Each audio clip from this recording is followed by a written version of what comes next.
The Christmas lights on my parents' tree flickered in mesmerizing red and gold sequences, casting dancing shadows across the familiar living room where I'd spent every holiday for the past 28 years. The warm glow illuminated the same worn leather couch, the antique coffee table with its collection of rings from countless mugs of hot chocolate, and the mantelpiece adorned with family photos spanning decades. Certain traditions never changed in the Rodriguez household. The ornaments remained exactly the same from my childhood. Hand-painted angels with chipped halos, construction paper stars I'd made in elementary school, and delicate glass baubles inherited from my grandmother. The angel on top continued slightly tilted to the right, exactly as it always had been since I was 7, and knocked it askew while trying to place the star myself. My family's perspective on my life choices stayed as unchanging and predictable as the North Star. "Elena, honey, have you updated your resume lately?" Mom asked from the kitchen, her voice carrying that particular blend of maternal concern and barely concealed disappointment that I'd learned to recognize and dread by age 12. The question hung in the air like smoke from the fireplace, heavy with implications and unspoken judgments. I carefully hung a silver bell on a lower branch, watching it catch the light and reflect tiny rainbows across the wall. The familiar weight of family expectations pressed down on my shoulders like a winter coat that no longer fit. "I'm not job hunting, Mom," I replied, keeping my voice steady and measured. The same conversation we'd had countless times before was already beginning, following its predictable script with the precision of a well-rehearsed play. "Well, you should be." She emerged from the kitchen carrying a tray of cookies, the same sugar cookies she made annually with religious devotion, cut into shapes of pine trees, stars, and candy canes. The sweet smell of vanilla and butter filled the room, mixing with the pine scent of the Christmas tree, and creating that distinctive holiday atmosphere that should have been comforting, but somehow felt suffocating. "You can't just keep wandering from one thing to another forever, sweetheart. You're almost 30 years old. At some point, you need to settle down and build something real." "I'm aware of my age," I said, selecting another ornament from the carefully organized box. Each decoration had its designated spot on the tree, a tradition my mother maintained with military precision. The red balls went on the upper branches, the gold ones in the middle, and the special ornaments, the ones with sentimental value, were placed at eye level, where they could be properly admired. Dad looked up from his newspaper, reading glasses perched precariously on the tip of his nose, the same wire-rimmed spectacles he'd worn for as long as I could remember. His graying hair was perfectly combed despite the early hour, and he wore his favorite Christmas sweater, the one with the reindeer that Mom had knitted him 20 years ago. "Your mother's absolutely right, Elena. It's time to settle down and establish yourself properly. Get a stable position somewhere respectable. Maybe something in administration or healthcare management. Didn't your cousin Lucia get you that interview at her insurance company? Good benefits, steady hours, room for advancement." "I didn't go to that interview," I admitted, focusing intently on the ornament in my hands, rather than meeting his disappointed gaze. Exactly the problem. He folded the newspaper with deliberate precision, the sharp crease echoing through the room like a judgment. "You can't afford to be picky when you don't have steady employment, Elena. Any job is better than no job, especially at your age. You need to start thinking about your future. Retirement savings, health insurance, building equity. These things don't just happen by themselves." My older brother Ricardo walked in from the garage at that exact moment, shaking snow off his expensive wool coat and stomping his feet on the mat. He'd driven up from Denver with his wife Carolina and their 2 kids, making the trek in his new BMW SUV, a symbol of his success that he'd mentioned no fewer than 3 times since arriving yesterday. Ricardo was everything my parents had dreamed their children would become. A successful dentist with his own practice, a beautiful wife, 2 well-behaved children, and a house in an affluent suburb. He was respected in his community, financially secure, and following the exact path that society deemed appropriate for someone of his education and background. Talking about Elena's employment situation again, he asked with that particular combination of brotherly affection and condescension that had become his trademark over the years. He grabbed a cookie from the tray, biting into it with evident satisfaction. "What is it this time? Freelance consulting, entrepreneur, digital nomad, life coach?" I can never keep track of her various career experiments. "I have a job, Ricardo." I said firmly, arranging a small wooden nutcracker on a prominent branch. The nutcracker had been my favorite ornament as a child, its painted face worn smooth by years of handling. Right, of course. The mysterious technology thing you never quite explain properly. He chewed thoughtfully, crumbs falling onto his pristine polo shirt. Mom, these cookies are absolutely perfect as always. You should give Carolina the recipe. She's been trying to recreate them for years, but never quite gets the texture right. Carolina appeared at that moment, guiding their 7-year-old twins toward the cookie tray with the practiced efficiency of an experienced mother. She looked immaculate despite the early hour and the chaos of traveling with children. Her blonde hair perfectly styled, makeup flawless, wearing a coordinated outfit that probably cost more than most people's monthly rent. Elena, I saw on Facebook that you haven't updated your LinkedIn profile in over 2 years. That's really not optimal for job searching in today's market. I could help you optimize it if you want. I took this fantastic workshop on personal branding last month that completely changed how I think about professional presence online. I appreciate the offer, but she's being incredibly stubborn about this whole situation. Mom interrupted, setting down the cookie tray with perhaps more force than necessary. She's been doing this for 3 years now. 3 full years of working from home on that laptop of hers, never properly explaining what she actually does for a living. No steady paycheck that we can see, no clear career progression, no benefits or security. We can all see that it's simply not sustainable in the long term. I had tried explaining multiple times, especially during that first Christmas after I'd left my position as a senior software engineer at Google to start Health Analytics Pro. I'd attempted to describe in detail what we were building, a revolutionary data analytics platform that used cutting-edge machine learning algorithms to help healthcare systems predict patient outcomes and optimize resource allocation in real time. I'd explained the potential impact, the market opportunity, the technical challenges we were solving. Mom had listened politely, nodding at appropriate intervals, then asked if I'd considered going back to school to become a nurse instead, because healthcare is such a stable field, dear, and you'd really be helping people in a direct, meaningful way. I am helping people, Mom.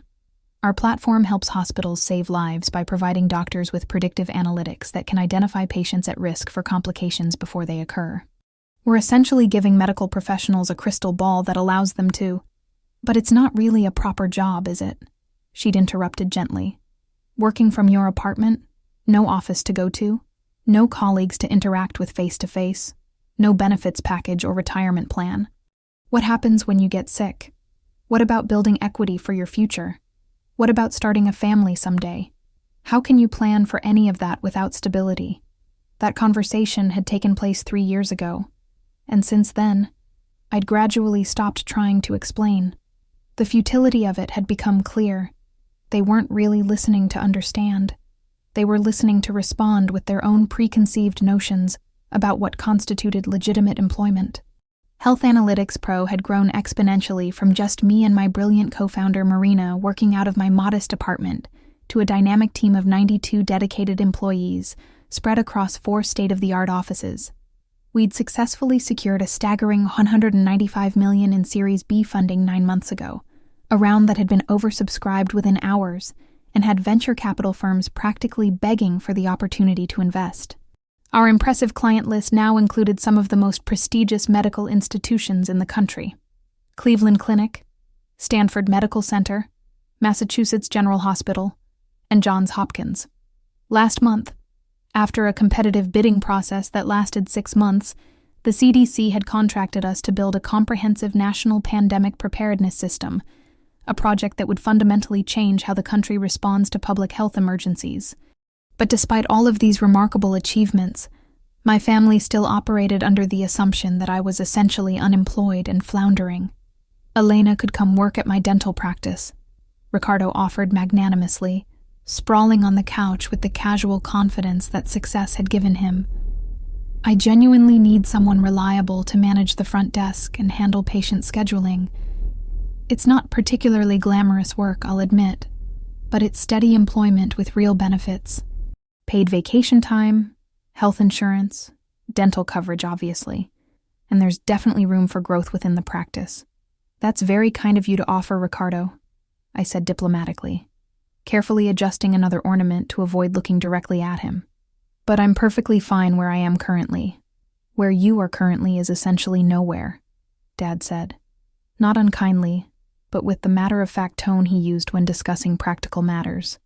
You're spinning your wheels, Elena. At your age, your mother and I had already established stable careers, owned a house, and were building substantial savings for the future. You're still living in that tiny apartment, no husband or serious romantic prospects that you've mentioned, no clear career trajectory that any of us can discern. It's concerning. My so-called tiny apartment was actually a stunning 3-bedroom loft in Portland's trendy Pearl District that I'd purchased outright last year for $1.4 million in cash.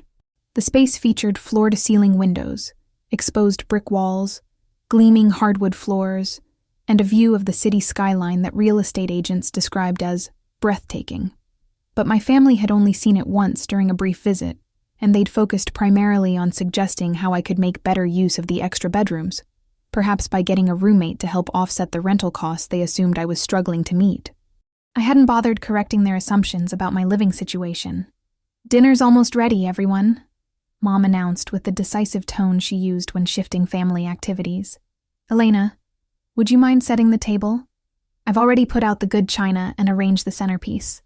The dining room had been transformed into a Christmas wonderland, as it was every year. Mom had outdone herself with the decorations. Garland draped artfully along the windows, candles flickering in silver holders, and an elaborate centerpiece featuring pine boughs, red roses, and gold ribbon. The good china, a set that had belonged to my grandmother, gleamed under the soft lighting. As I began methodically placing silverware according to Mom's exacting standards, conversation flowed around me like a familiar river. Ricardo's increasingly successful dental practice and the new associate he'd recently hired, his children's impressive achievements in school and various extracurricular activities, Carolina's recent promotion to senior marketing director at a prestigious firm, my cousin's engagement to a lawyer from a well-established family. "And what about you, Elena?" Aunt Carla asked as we all settled around the dining table. She had arrived while I was in the kitchen, making her entrance in typical dramatic fashion, wrapped in an expensive fur coat, and trailing a cloud of expensive perfume that probably cost more per ounce than most people earned in a day. "What exciting developments are happening in your life these days? Any interesting projects or opportunities on the horizon?" "She's currently between opportunities," Mom said quickly, passing the mashed potatoes with perhaps a bit too much enthusiasm. "But she's actively searching and staying optimistic about prospects." "Actually, I'm not actively searching for anything," I corrected gently, accepting the bowl and serving myself a modest portion. "Well, the current job market is incredibly challenging." Aunt Carla sympathized knowingly, cutting her turkey into precise, small pieces. "My neighbor's daughter, who has a degree from a perfectly respectable state university, was unemployed for 6 full months before she finally found something at Starbucks. It's certainly not what she studied for, but at least it provides some income and keeps her busy while she continues looking for something more appropriate to her qualifications." Elena's situation is somewhat different and more complicated, Dad interjected while carving the turkey with surgical precision. "She has an excellent degree in computer science from Stanford, which means she's probably overqualified for many entry-level positions, but she lacks the practical, hands-on experience that most employers in her field are specifically looking for." He delivered this assessment as if I weren't sitting directly across from him, participating in the conversation. "It's a genuinely difficult position to be in." Ricardo raised his wine glass with theatrical flair. "Well, here's sincerely hoping that the new year brings much better opportunities and a clearer path forward for our Elena." Everyone at the table drank to that toast with varying degrees of enthusiasm. I ate my perfectly prepared turkey in complete silence, focusing on the flavors and textures rather than the conversation swirling around me. After we finished dinner and cleared the dishes, a process that involved much discussion about proper storage of leftovers and who would take what home, we moved back to the living room for the traditional present exchange. The TV was on, tuned to some news channel running their standard holiday programming mix of heartwarming human interest stories and year-end reviews. Mom began distributing carefully wrapped gifts with the ceremony she brought to all holiday traditions, while Dad busied himself with the fireplace, poking at the logs and adjusting the damper until he achieved what he considered the perfect blaze. "This particular gift is specifically for you, Elena," Mom said. handing me an elegantly wrapped rectangular box with obvious pride. We decided to go with something practical this year, something we thought you might genuinely need during this transitional period. I unwrapped it with the careful attention I'd learned to give all gifts in this family, preserving the paper for potential reuse next year.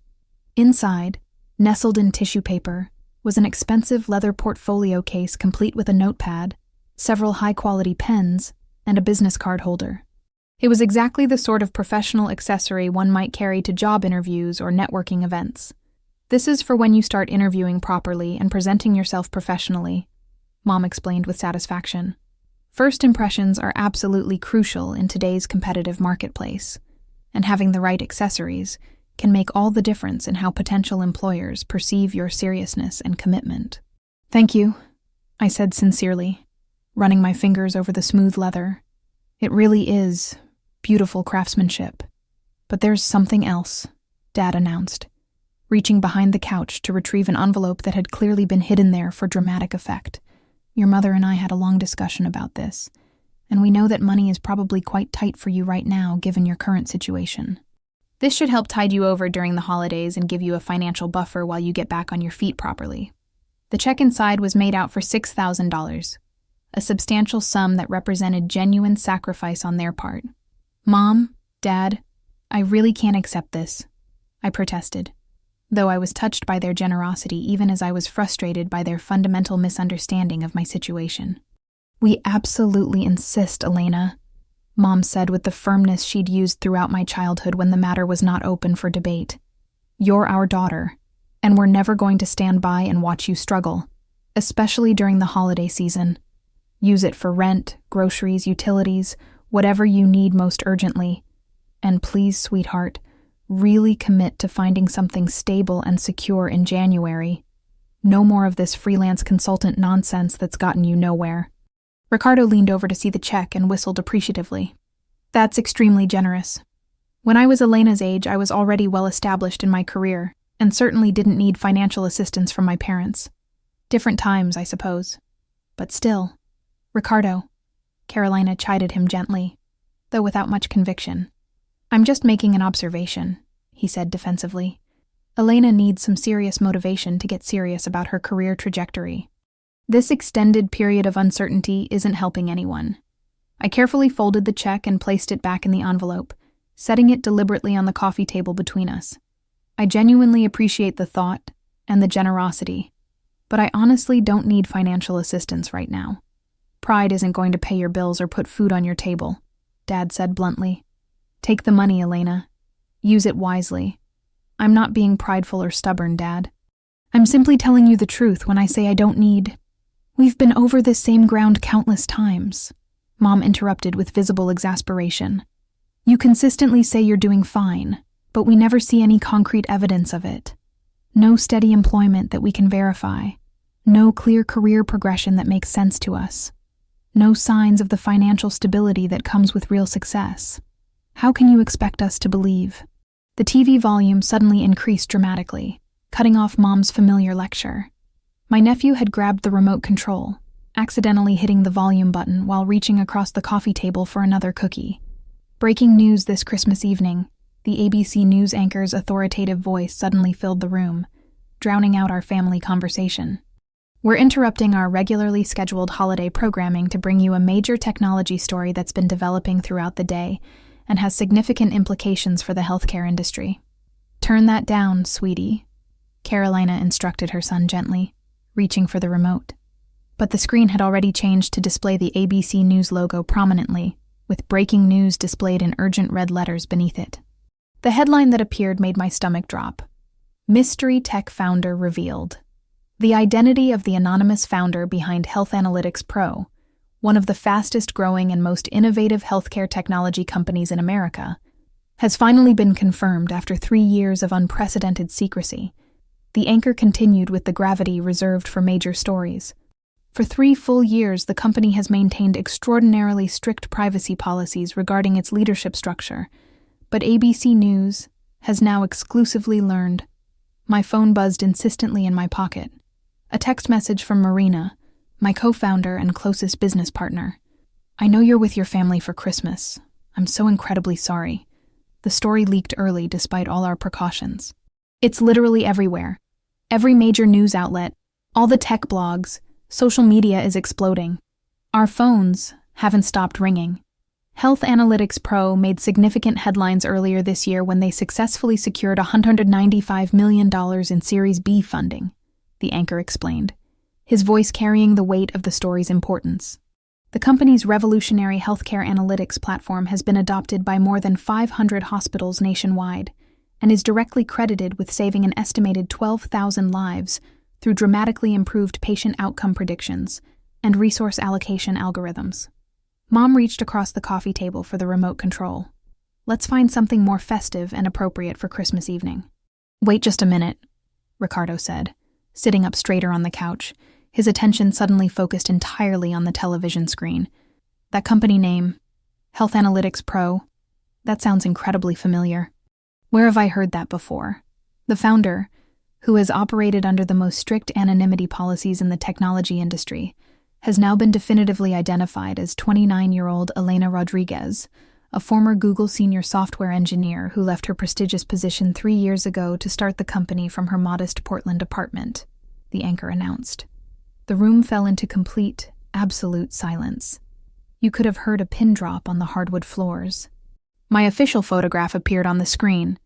Not a casual snapshot or candid shot, but my carefully composed professional headshot that we'd taken last month specifically for the Forbes technology feature that was scheduled to run in January. Somehow, ABC News had managed to obtain it weeks ahead of schedule. That's... Aunt Carla pointed at the screen with a trembling finger, her expensive rings catching the light from the Christmas tree. That's Elena. That's definitely Elena. According to multiple sources close to the company who spoke on condition of anonymity, Rodriguez personally owns 71% of Health Analytics Pro, which at its current market valuation of $2.3 billion makes her estimated personal net worth approximately $1.6 billion, the anchor continued relentlessly. Dad's wine glass slipped from his suddenly nerveless fingers, red wine splashing dramatically across Mom's pristine beige carpet. No one made any move to clean it up. Everyone in the room seemed frozen in place, staring at the television screen in complete disbelief. That simply cannot be accurate, Mom whispered, her face draining of all color. Elena, this has to be some kind of mistake or misunderstanding. The broadcast continued without mercy. Rodriguez, who graduated summa cum laude from Stanford University with dual degrees in computer science and biomedical engineering, began developing health analytics' groundbreaking core technology while still employed full-time at Google. The proprietary platform uses advanced machine learning algorithms and artificial intelligence to analyze patient data in real time, helping healthcare providers predict potential complications hours or even days before they occur, optimize individualized treatment plans, and allocate resources with unprecedented efficiency. The screen cut to footage of a busy hospital that I immediately recognized as Cleveland Clinic. A doctor in surgical scrubs stood in what appeared to be a frantically busy intensive care unit, monitors beeping and medical staff moving purposefully in the background. Health Analytics has completely revolutionized how we practice modern medicine, the doctor said with obvious enthusiasm. The predictive accuracy of their algorithms is unlike anything we've seen before in our careers. We've reduced patient mortality in our ICU by 28% since full implementation. Elena Rodriguez's technology is literally saving lives every single day, and the impact on our ability to provide superior patient care cannot be overstated. Back in the studio, the anchor continued the story. The CDC recently awarded Health Analytics Pro a massive $350 million contract to build a comprehensive national pandemic preparedness and response system. The company, which started with just 2 employees working out of a small apartment, now employs a team of 92 highly skilled professionals across modern offices in Portland, Denver, and Washington, D.C. Ricardo had his smartphone out, typing frantically with both thumbs. "This is completely real," he announced in amazement. "It's being covered by Bloomberg, Wall Street Journal, Forbes, TechCrunch, literally every major business and technology publication. Elena, Rodriguez has been notoriously private throughout her career, rarely granting interviews and never appearing at industry conferences or public speaking events," the anchor continued. "But those who have worked directly with her describe a brilliant, intensely driven innovator who is fundamentally changing how healthcare technology is developed and implemented. They showed a clip from a medical technology conference that I recognized from earlier this year.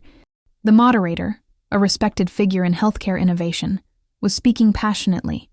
Health Analytics founder is an absolute genius, possibly the most innovative mind I've encountered in 20 years covering this industry.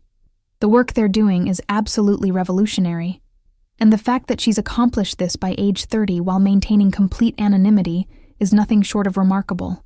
"Wait just a minute," Carolina said, her voice barely above a whisper. "Elena, you actually own $1 billion company.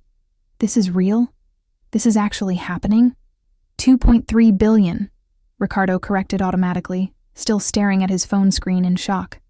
"That's the current valuation according to multiple sources. Elena, this is... I don't even have words. Elena, is this actually you?" Dad asked, his voice hoarse with emotion. "This story, it's really about you?" The TV screen switched to display another image that made my heart sink.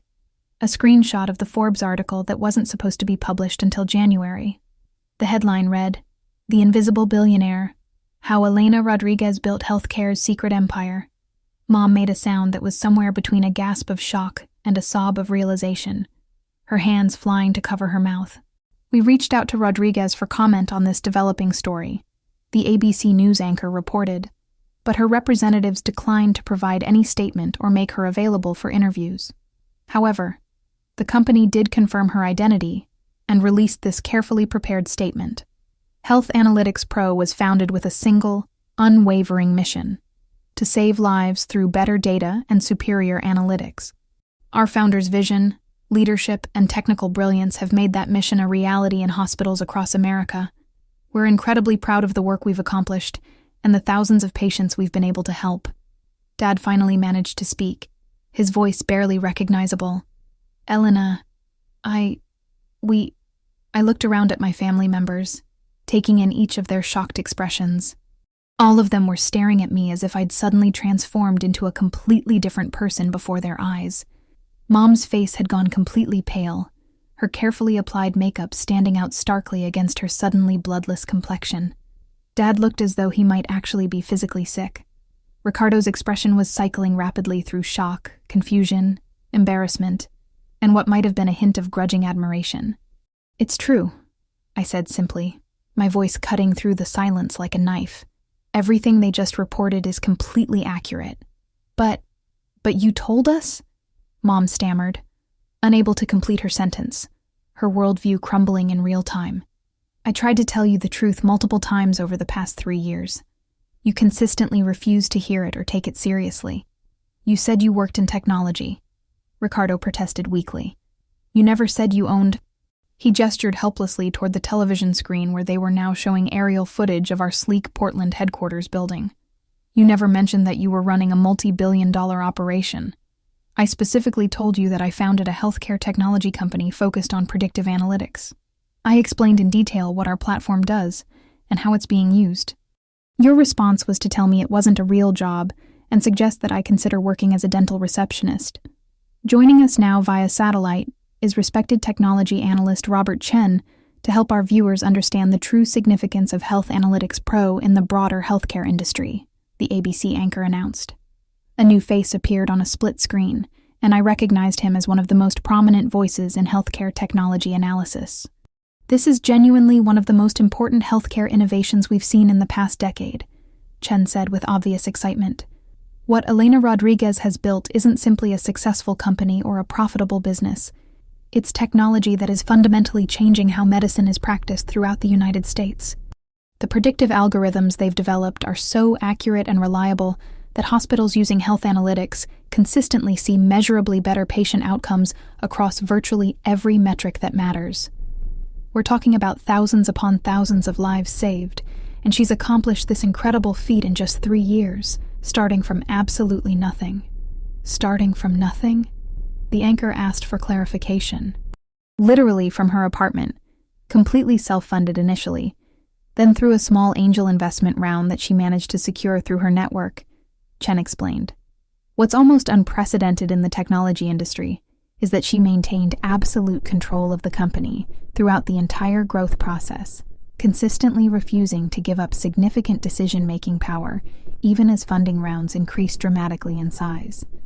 That's almost unheard of in Silicon Valley, where most founders get diluted down to minority stakes as their companies grow. Rodriguez somehow managed to keep 71% ownership while building one of the most valuable healthcare companies in the world. That's brilliant business strategy, combined with truly revolutionary technology. Carolina was reading something on her phone, her eyes growing wider with each word.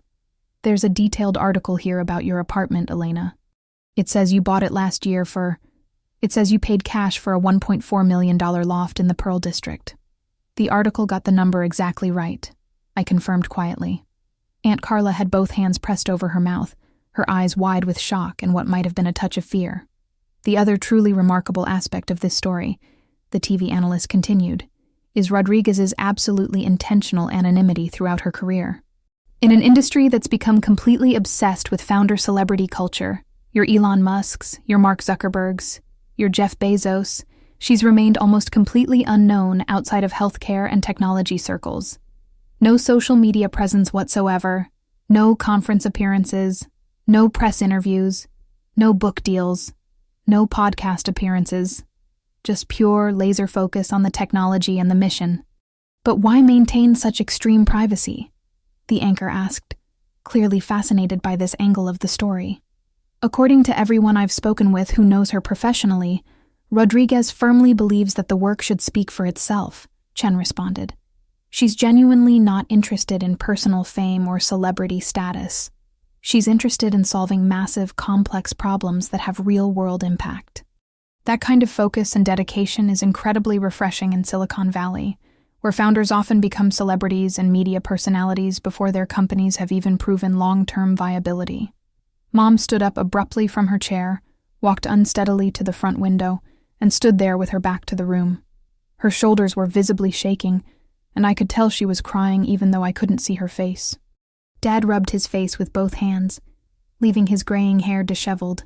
"The check," he said in a broken voice. "We just gave you a check.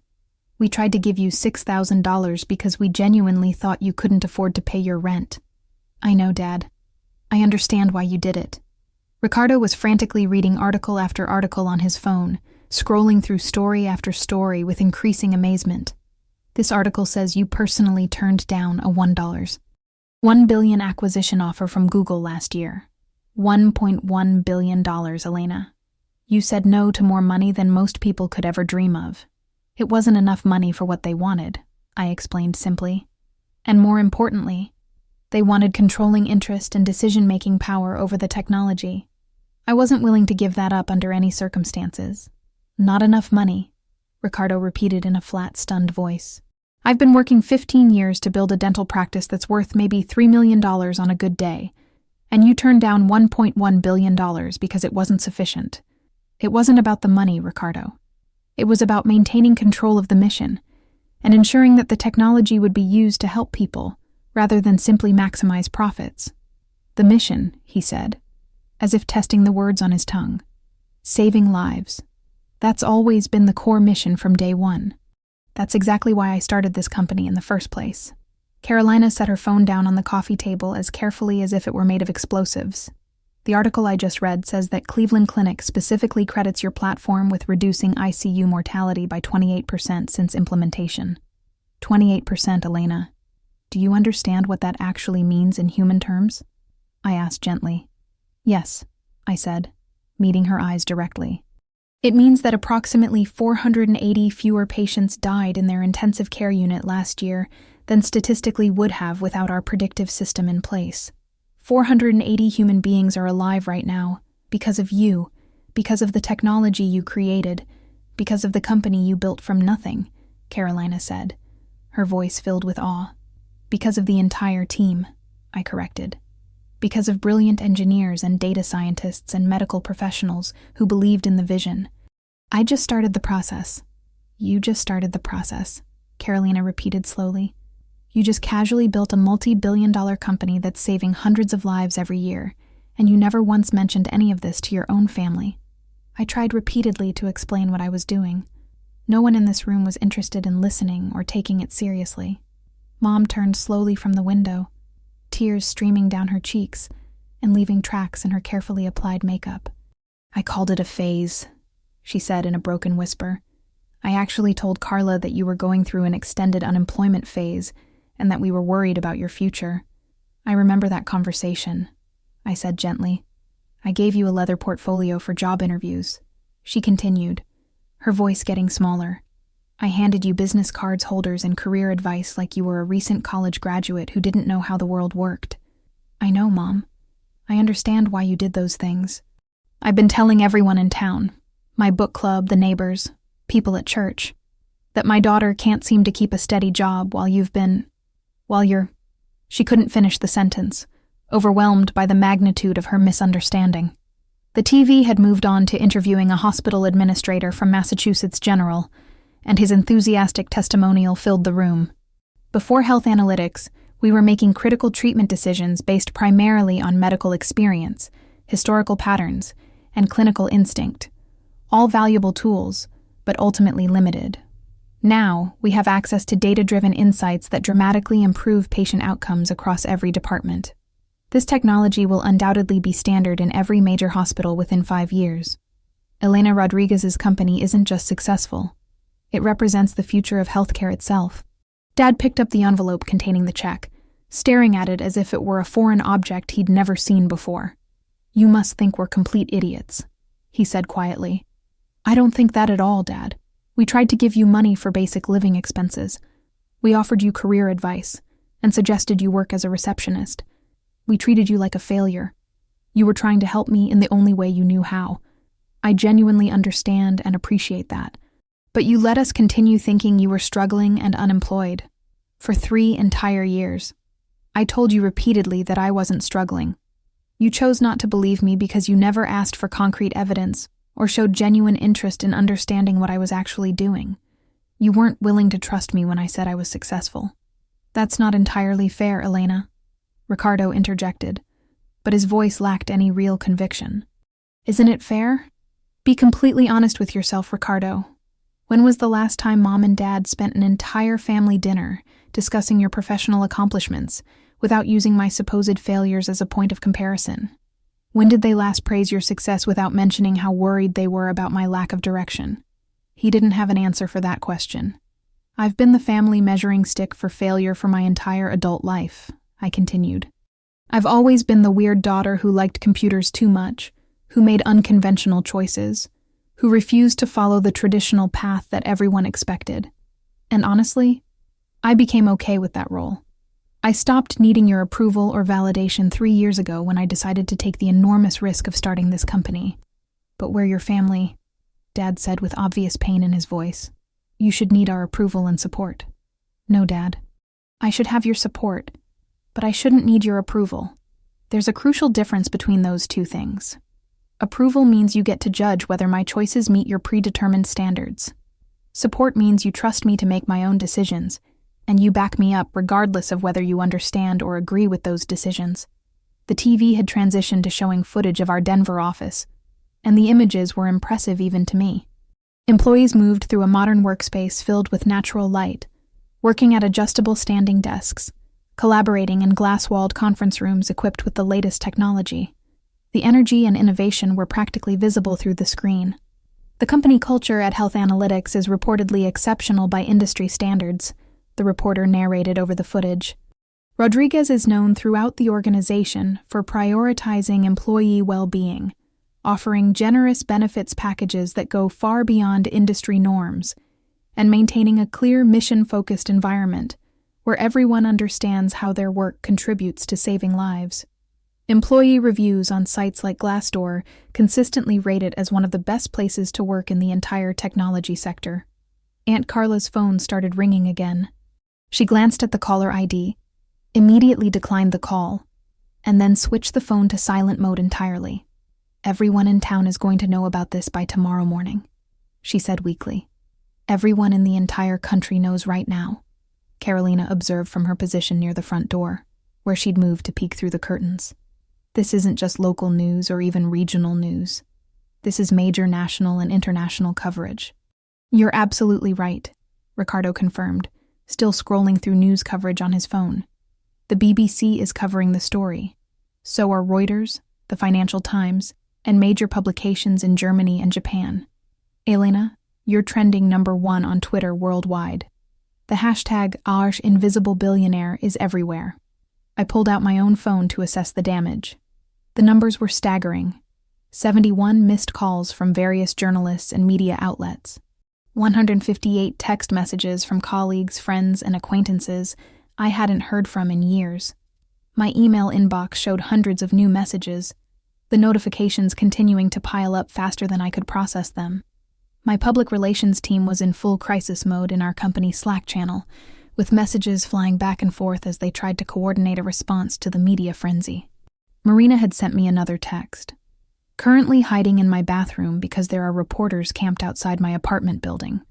Parents keep calling, asking why I never mentioned I was business partners with a billionaire. Do we have an official statement prepared for this situation? I typed back quickly. Use our standard privacy statement. Don't deviate from the script under any circumstances. I'll handle the family situation and get back to Portland as soon as possible to coordinate our response strategy. Elena, Mom approached me slowly, as if I were a wild animal that might flee at any sudden movement. I am so incredibly sorry. I'm more sorry than I have words to express. I know you are, Mom. No, you really don't understand the depth of my regret, she continued, tears flowing freely down her cheeks. You don't comprehend how much I regret every dismissive word, every piece of unsolicited advice, every time I treated your incredible success like it was just a phase or a joke. I'm your mother. I should have believed in you from the very beginning. I should have trusted your judgment and supported your choices even when I didn't fully understand them. Yes, you should have, I agreed honestly. Can you ever forgive me for being so blind and stubborn? I looked at her carefully, really studying her face. She was 64 years old, wearing the same red Christmas sweater she'd worn every holiday for the past decade. Her silver hair was still styled exactly the way she'd worn it since the 1980s, and her makeup was now streaked with tears. This was my mother, who had raised me with love and dedication, who had supported me through childhood challenges and celebrated my early successes, but who had also fundamentally underestimated and misunderstood me for 3 consecutive years. I honestly don't know yet, I said, choosing truth over politeness. Right now, I'm simply exhausted, Mom. I'm tired of being treated as the family disappointment. I'm tired of constantly defending my choices and trying to prove that I know what I'm doing. I'm tired of having my success dismissed or ignored. You'll never have to prove anything to us again, she promised earnestly. Won't I? I challenged gently. If this story hadn't broken tonight, if ABC News hadn't revealed my identity against my wishes, would any of you believe me right now? Would you have continued handing me checks and career advice? Would you still be suggesting that I apply for retail positions or administrative jobs? The silence in the room was deafening. No one could honestly answer that question. That's what really hurts, Mom. Not that you didn't understand the specifics of my success, but that you weren't willing to trust me when I explicitly told you I was successful. You needed external validation from Forbes, ABC News, and billion-dollar valuations before you would believe your own daughter's word. Dad set his wine glass down with deliberate care, his hands visibly shaking. What do you need from us now, Elena? How can we begin to make this right? I honestly don't know what I need, I admitted. Maybe just acknowledgement. Simple acknowledgement that you were wrong about me and my choices, that I was right to follow my instincts and pursue my vision, that I made good decisions even when they didn't look like the safe, conventional decisions you would have made. You were absolutely right about everything, Dad said immediately, his voice filled with emotion.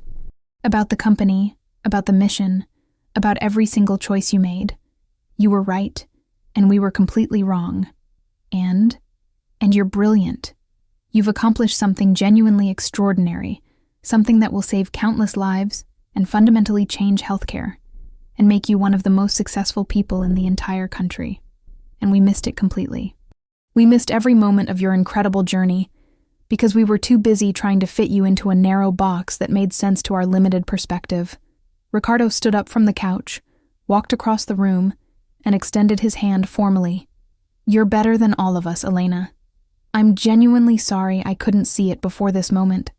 I shook his hand firmly. "I'm not better than anyone in this room. I'm just different from what you expected. And I happen to be exceptionally good at what I do." "You're not just good," Ricardo said, gesturing toward the TV screen where they were displaying an impressive graph of Health Analytics' growth trajectory. "You're world-class, absolutely exceptional. You're going to be studied in business schools. Entrepreneurs will read case studies about what you've built." "Maybe that's true," I said with a slight smile. "It's definitely true," he insisted. Carolina had returned from the front door, closing it firmly against the cold night air. "Elena, I've worked in marketing and public relations for 18 years, and I recognize viral success when I see it developing. By tomorrow morning, you're going to be the biggest story in technology, and probably the biggest business story of the entire year. Your face will be on magazine covers and television screens everywhere." "I know, and that's exactly what I was trying to avoid by maintaining anonymity. I genuinely prefer to work without the distraction and complications of public attention. It's much easier to focus on solving complex problems when you're not constantly managing a public persona and media obligations. That era of privacy is over now," she said gently but firmly. "Once this type of news cycle begins, there's absolutely no stopping it. You're going to be famous whether you want to be or not." My phone started ringing again. I glanced at the caller ID and saw it was a producer from Anderson Cooper's show. I declined the call immediately. The phone rang again within seconds. A different number, this time from Forbes magazine. I declined that call as well. Before I could put the phone away, it rang a third time. "You should probably start answering some of those calls," Ricardo suggested. "The media attention isn't going to disappear if you ignore it." "I'm not answering any media calls tonight," I said firmly. "But why not? This is incredible exposure for your company. Because tonight was supposed to be Christmas dinner with my family. And even though it's been completely derailed, even though ABC News just exposed my carefully maintained privacy against my explicit wishes, even though everything is chaotic and overwhelming, I'm still here. I'm still trying to have a normal holiday evening with the people I love, because that's what actually matters to me. Family matters, even when you drive me absolutely crazy with your assumptions and judgments." Mom started crying again, but this time she was also smiling through her tears. "You're a much better person than any of us deserve, Elena." "Probably true," I said, managing my first genuine smile of the evening. "But you're all stuck with me regardless." The doorbell rang suddenly, cutting through the emotional moment like a knife. Everyone in the room froze instantly. "Are those reporters already?" Dad asked, moving toward the front window to peek through the curtains. I quickly accessed the security camera feed on my phone. "It's worse than reporters," I announced. "It's the neighbors." "Don't answer the door," Aunt Carla hissed urgently. "They can see all the lights are on. They know we're home and celebrating." The doorbell rang again, followed by insistent knocking. Despite the family's protests, Dad walked to the front door and opened it to reveal the Peterson family from next door. They stood on the front porch dressed in matching Christmas sweaters, holding a bottle of expensive wine, and wearing expressions of barely contained excitement. "We saw the news coverage on television," Mrs. Peterson said breathlessly, practically bouncing on her toes. "We had absolutely no idea that Elena was... Well, we just wanted to come over and offer our congratulations on this incredible achievement. Thank you very much," I called from the living room, hoping to keep the interaction brief. "Could we possibly get a photograph with you?" Mr. Peterson asked, already pulling out his smartphone with obvious anticipation. "Our friends and extended family will never believe that we live next door to an actual billionaire technology entrepreneur." "I would really prefer not to do photos tonight," I said diplomatically. "Just one quick picture, please. It would mean the world to us." Against my better judgment, Dad ushered them into the living room. They positioned themselves around me in front of the Christmas tree while Ricardo reluctantly took several photographs with their phone. Then they insisted on individual shots with each family member.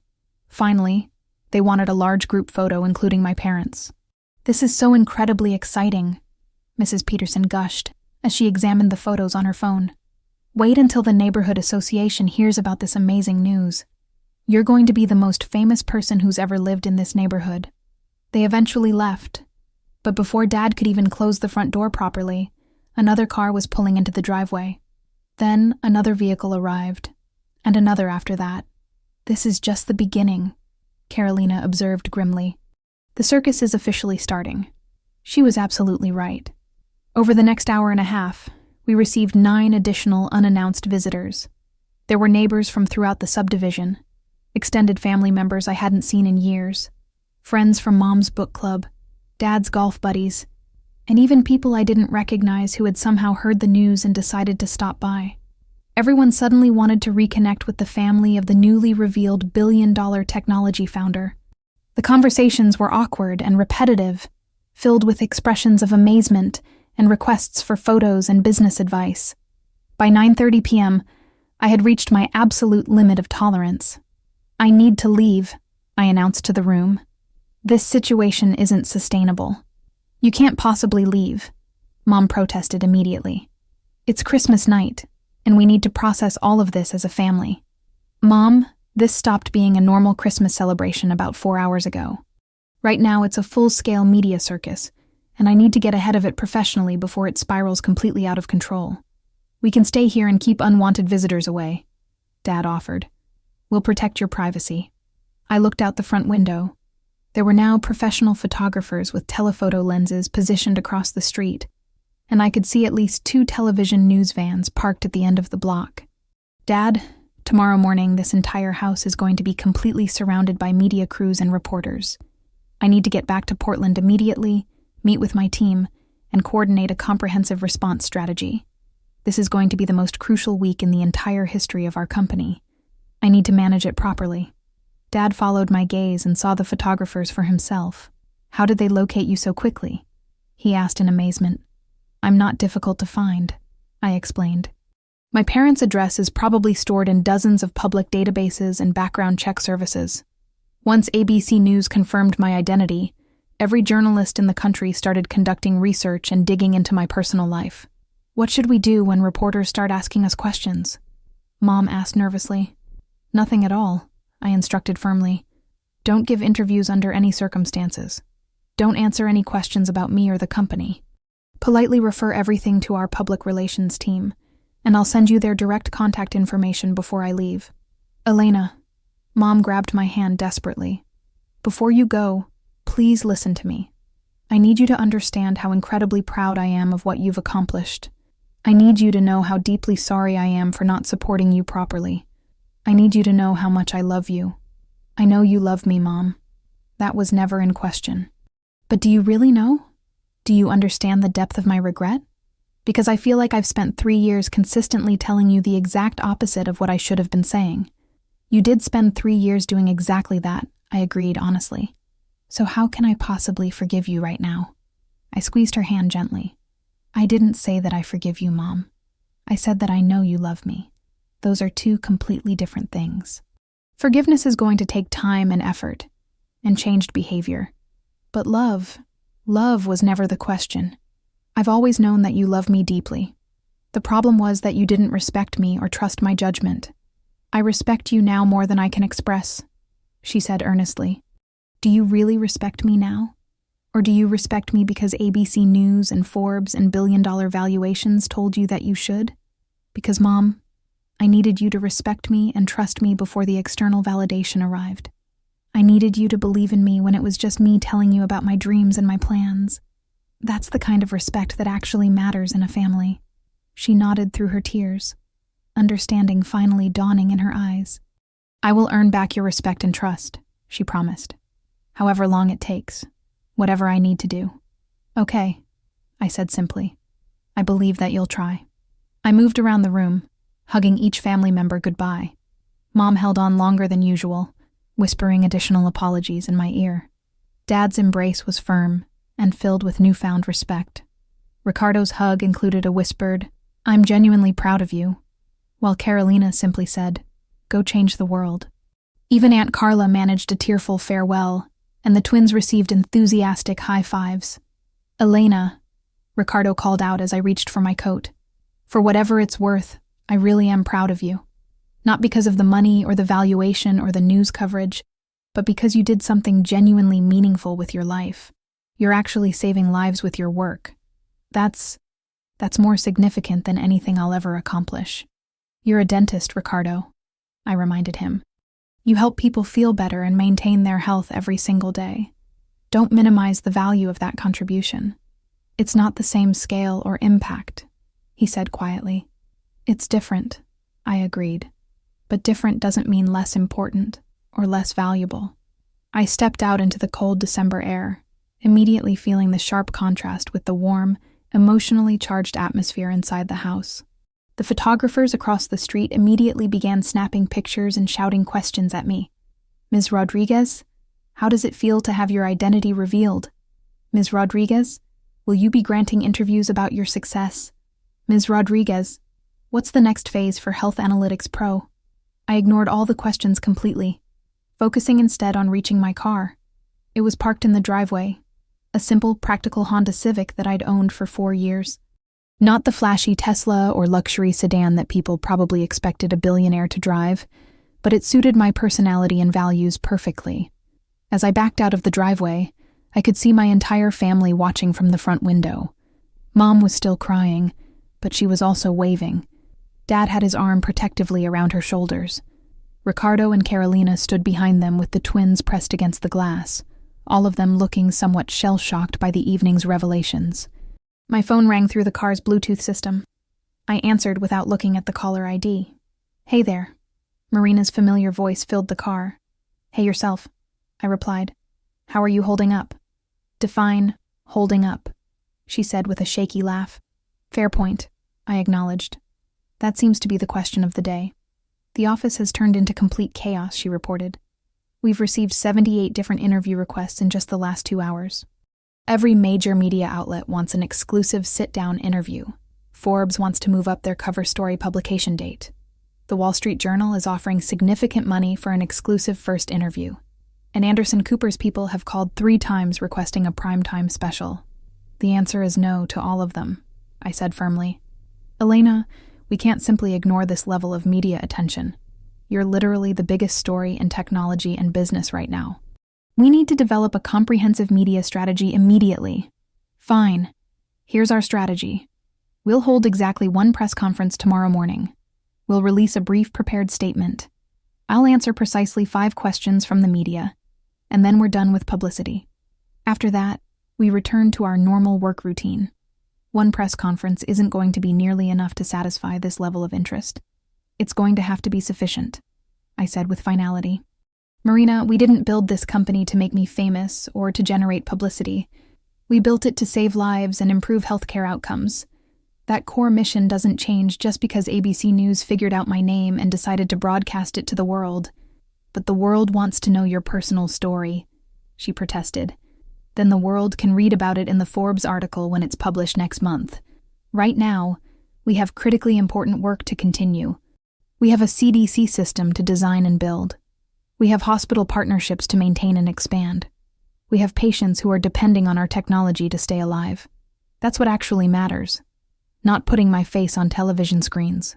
There was a long pause on the line as Marina processed my position. You're absolutely right, she finally said with conviction. You're completely right about our priorities. I usually am about these things, I said with a smile she couldn't see. She laughed, and I could hear some of the tension leaving her voice. There's the confident Elena I know and respect. Welcome back to the spotlight you've been working so hard to avoid. Thanks a lot, I said dryly. I hate every minute of this exposure. I know you do, she said sympathetically. But maybe some genuine good will come from this forced publicity. Young women interested in technology careers will see that it's possible. We might get better investment opportunities and partnership possibilities. The increased visibility might actually help our mission in ways we haven't considered. Maybe you're right about that, I conceded. And Marina, how is my family handling all this? Are they managing okay? They'll be fine eventually, I said. Once they fully process the fact that their supposedly unemployed daughter is actually a billionaire who's been lying by omission for 3 years. You weren't lying about anything, Marina said firmly. You were protecting your privacy and maintaining professional boundaries. Tell that to my mother, I replied. She's convinced that this is somehow her fault for not being more supportive. I drove through the quiet suburban streets toward the highway, leaving behind the chaos that had erupted around my childhood home. Behind me, my parents' neighborhood was continuing to light up with additional media vehicles, more reporters, and curious people drawn by the sudden proximity to extraordinary wealth and success. But ahead of me lay Portland, my adopted city, and the work that truly mattered to me. My phone buzzed with a text message from Mom.